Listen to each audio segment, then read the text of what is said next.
ဟာဟော့ခေါ်မြန်မာလိုဖြူကောင်လေးတွေတားပေါက်တဲ့အခါသူတို့လေးတွေရဲ့စူးနဲ့အစူးခံရလားဆိုပြီးလူတော်များများသိကျင်နေကြမယ်ထင်ပါတယ်အဖြေကတော့မခံရပါဘူးမွေးကင်းစဖြူကောင်လေးတွေမှာစူးတွေမရှိသေးပါဘူးသူတို့လေးတွေကပန်းရောင်တန်းပြီးပျော့ပြောင်းအိဆက်နေတာပါသူတို့ရဲ့စူးတွေကမွေးပြီး24နာရီလောက်မှဆက်ထွက်လာတာဖြစ်ပြီးအဲ့ဒီအချိန်မှာတောင်စူးတွေကပျော့နေပါသေးတယ်ဒီလိုပျော့ပြောင်းတဲ့အဆင့်ကနှစ်ပတ်သားရွယ်အထိကြာတတ်ပါတယ်ဒါဆိုဖြူကောင်လေးတွေရလို့ကုတ်တဲ့အခါကိုစူးကိုမစူးဘူးလားလို့မေးစရာရှိလာပါတယ်သူတို့ရဲ့စူးတွေကလူဆန်ပင်လိုပဲအချိန်တော်များများမှာလဲအိတ်နေတာကြောင့်ကိုနာကျင်အောင်မလုပ်နိုင်ပါဘူးတကယ်တော့တင်တာသူတို့စူးတွေကိုကင်တွယ်နိုင်မယ်ဆိုရင်ဖြူကောင်လေးတွေကအကောင်းဆုံးအိမ်မွေးတိရစ္ဆာန်တွေဖြစ်လာမှာပါ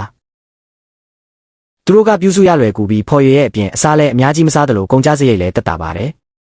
သူတို့ရဲ့ဘိုက်လေးကိုပုတ်ပေးနေရင်သူတို့ကကျင်းနဲ့နေရဲ့မျက်နှာလေးနဲ့ကြည့်နေမှာပါ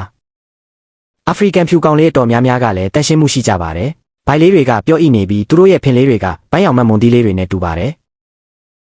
သူတို့ကရေချိုးရတာကိုလည်းနှစ်သက်ပြီးအထူးသဖြင့်ညင်ညင်သာသာလေးနှိပ်ပေးတာကိုပို့ကြိုက်ပါတယ်သူတို့ကလူလဲအရန်ကတက်ကြပြီးရေချိုးပြီးရင်တင့်ကိုလိုက်ရှာဖို့အိမ်နဲ့ရှောက်ပြေးနေတော့တာပါအိမ်ရမယ့်အချိန်ရောက်ရင်လဲတက်လက်ဖွားထဲမှာမဟုတ်ရင်သူတို့အိမ်မပျော်ကြတော့ပါဘူး